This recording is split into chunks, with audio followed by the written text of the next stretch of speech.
Salut tout le monde, ici Kofosher pour une nouvelle vidéo unboxing, ça fait très longtemps, sur la webcam de ces HP, la HG4310. Donc, pour ceux qui me connaissent, j'ai une webcam HP 720p qui date de 4 ans et il fallait vraiment que je la change. Et je me suis dit pourquoi pas celle-là, parce que vu le prix, vu la qualité qu'elle avait, j'ai dit c'est une affaire en or. Vous allez comprendre pourquoi. Donc évidemment, vous pouvez voir qu'à l'écran, ben oui, j'ouvre, c'est un mode badass parce que voilà, on savait tous que les ouvertures faciles, c'est jamais facile. Et donc, j'ouvre avec l'arbre blanche, le glaive Vorpalin de chez Alice Madeleine Returns. Oui, parce que c'est plus badass et c'est plus marrant aussi. Enfin bref, donc vous pouvez voir qu'au niveau design de la boîte, le packaging est plutôt simple. On voit directement quel produit on va avoir dans nos mains en tout cas. Sur la boîte, vous avez tout ce qui est description, évidemment, tout ce qu'il va y avoir dans l'intérieur de la boîte ainsi que ce que fait la webcam en tout cas. Donc la webcam fait de la Full HD en 1080p en 30 fps, elle est munie d'un microphone intégré qui est correct, surtout avec des modifications de son, par exemple avec un logiciel de montage d'audio comme Audacity pour régler les imperfections comme les bruits de fond par exemple. Et surtout le plus intéressant, c'est que la webcam fait du 13 millions de pixels et elle fait des focus donc grâce au logiciel qui est fourni dans le CD. Il y a aussi un CD d'installation qui peut être aussi téléchargeable directement sur l'internet, mais voilà, c'est toujours sympa d'avoir un CD, c'est plus facile, c'est surtout plus rapide. Dans le CD, qu'est-ce qu'on peut retrouver? On peut trouver un logiciel de montage, un peu la Movie Maker qui est très simple d'accès, pour ceux qui n'ont pas les moyens d'acheter un logiciel de montage, je trouve sympa pour dépanner en tout cas. Vous avez la possibilité d'avoir une application qui se met un peu à droite, en bas à droite ou n'importe où, une application rapide qui sert à faire des réglages en direct, luminosité, contraste, tout ce qui est comme ça, autofocus désactivé ou pas, pour que ce soit plus rapide et plus simple. Vous pouvez le faire évidemment en plein dans le logiciel, mais vous avez un accès plus rapide. Vous avez aussi, aussi la possibilité de faire des petits montages, des petites incrustations, par exemple de cadres autour de votre webcam, etc. Des trucs comme ça, des effets, des bancs noirs, c'est un peu tout comme ça. C'est un peu inutile, mais c'est toujours marrant, c'est toujours voilà, c'est mignon, voilà. Et vous pouvez aussi simplement enregistrer votre webcam directement aussi sur le logiciel du CD aussi, ce qui est plutôt cool. Si vous n'avez pas de logiciel pour pouvoir enregistrer votre webcam et puis d'en chercher un pendant 2 heures et finalement c'est de la merde, bien vous comprendrez que c'est plutôt sympa d'avoir un logiciel d'enregistrement. Enfin bref, par rapport à ça, donc les inconvénients, c'est que le câble n'est tout simplement pas assez long à mon goût, en tout cas comparé à la 520p que j'avais à l'époque, et c'est que le support ne sert pas assez, en tout cas, et je trouve qu'il n'est pas très adapté pour les écrans plats. En tout cas pour certains écrans plats, parce que le mien il est un peu galère, et même avec l'ancien j'avais du mal à bien le fixer, et là j'arrive à le fixer, mais dès que je le touche sur la caméra pour un peu la réorienter vers moi, ben, je dois à chaque fois le resserrer constamment pour que ce soit parfaitement bien. Donc voilà par rapport à ça.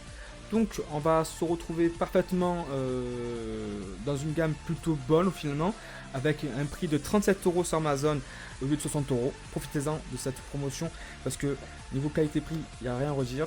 Je pense que c'est le moment de changer votre webcam si vous avez eu des idées comme ça. Donc on va passer tout de suite un peu au test de cette webcam avec l'autre pour vous montrer vraiment le comparatif direct de cette qualité ainsi que tout simplement si ça vous va surtout vous donner envie de l'acheter vu la qualité.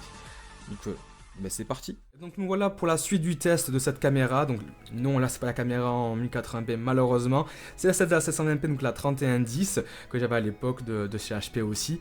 Et donc je vais faire vraiment un test rapide, ou du moins vraiment pour montrer la différence des contrastes, de la luminosité ainsi que des couleurs qui est proposée avec cette nouvelle caméra, la 4310 par rapport à celle-là. Je sais que comparer deux webcams de 4 ans de différence ainsi qu'une 720p et 1080p, c'est pas du tout logique, mais c'est pour vous montrer un petit peu la différence de qualité, pour montrer bien qu'est-ce qui change et qu'est-ce qui est frappant dans cette caméra, en tout cas pour ce prix qui est proposé de 37 € et de 60 € en promotion en ce moment. Je suis pas partenaire avec HP, moi je suis juste quelqu'un qui va vous dire ce qui me plaît dans un objet, en tout cas qu'est-ce qui tout simplement me donne envie, ou quoi, ce qui me fait plaisir dans cette caméra. Donc je vais vous montrer un petit peu, donc je mets ça sur le côté un petit peu pour montrer la différence de deux caméras. Donc je vais vous montrer ça avec tout simplement incrustation au fond vert, donc ça risque d'être un peu moins fluide comme là actuellement, c'est beaucoup moins fluide parce que ça gère deux caméras en même temps, et le fait de mettre l'incrustation, ça gère encore aussi le fond vert constamment. Parce que quand je bouge, ça génère automatiquement l'incrustation, donc ça va laguer, donc je suis désolé par rapport à ça. Sachant que j'ai pas fait encore vraiment les optimisations pour cette caméra, j'ai pas vraiment le temps, mais j'ai fait un petit peu quelques réglages pour permettre ça. Donc désolé si au fait si la caméra, donc la nouvelle, la 4310 n'est pas encore un panoramique, pardon. Sur le logiciel que j'ai parlé juste avant, elle est en mode panoramique quand je veux l'enregistrer, donc il n'y a pas de problème par rapport à ça. Mais par contre, sur Resplit, elle ne veut pas se mettre en mode panoramique, donc j'en suis désolé. Mais sinon, elle a toujours la même qualité en 13 millions de pixels ainsi que en Full HD, donc il n'y a pas de problème par rapport à ça. Je vais mettre que ce soit en Chrome et au maximum, voilà. Donc déjà qu'on voit la qualité qui est beaucoup, ça ne bug pas au niveau de là. Vous voyez, quand je bouge avec la luminosité, ben, ça fait bugger un petit peu de temps en temps. Ça fait des trous, ouais, ça fait des trous, vous voyez, ça fait des trous au niveau de ici, côté à droite de la caméra. Et donc, vous voyez que déjà, bon, il y a toujours les côtés verts, c'est normal, il y a deux caméras en même temps, et que, ben, au final, j'ai pas réglé la caméra de gauche. Donc, si vous regardez, c'est. Bon, excusez-moi, c'est celle-là, voilà. Je peux faire des passes de l'autre côté, c'est cool. Donc celle-là, il y a encore beaucoup de vert comparé à la celle de droite parce qu'il y a moins de luminosité et ça c'est un réglage à faire quand je désactiverai l'autre parce que je ne peux pas régler deux webcams en même temps avec le logiciel de rapide que j'avais proposé juste un peu avant. Donc voilà, par rapport aux effets. Hop. Et on va baisser un petit peu celui-là pour faire à peu près la même taille. Vous voyez que ça passe vraiment crème au final, hein. C'est juste un peu le réglage un petit peu plus à faire. En général quand on joue on monte pas long main donc on s'en fout un petit peu. À part qu'on fait voilà, comme ça on s'en fout un petit peu. Donc voilà, vous avez compris le système. Un meilleur éclairage, même s'il doit augmenter un petit peu la luminosité je pense pour cette caméra, la 4310, donc celle qui est à gauche de vous. Et c'est tout je pense. Sincèrement je pense qu'il n'y a que ça à modifier, un petit peu le contexte un peu trop haute. Mais en tout cas les couleurs sont vraiment représentatifs de tout ça. Parce que vous pouvez voir que les deux qualités au niveau du fond vert sont différentes. Donc celle de droite est beaucoup plus claire et beaucoup plus terne que celle de gauche de la caméra, la 4310, qui est beaucoup plus flashy, pas vraiment flashy, mais je veux dire beaucoup plus foncée entre parenthèses. Et elle se rapproche beaucoup plus des couleurs qu'on voit nous, donc facilement mieux retranscrit par rapport à l'autre webcam. Donc voilà, c'est un gros apporté, donc désolé cette vidéo est un peu plus longue par rapport à ce côté test, mais c'est pour bien vous expliquer qu'est-ce qu'elle apporte cette caméra au niveau d'autres caméras qui peut être au même prix en tout cas. Pour moi c'est un bon succès, c'est pas la meilleure caméra du monde, mais pour 37 € au lieu de 60 €, franchement en 1080p HDR en 30 fps, 13 millions de pixels, ça très bien, en tout cas très bon en tout cas. Surtout pour le même prix au final que ce que j'avais acheté à l'époque à 4 ans en arrière pour une 720p. Donc au final, parce que moi j'ai un petit roquetté.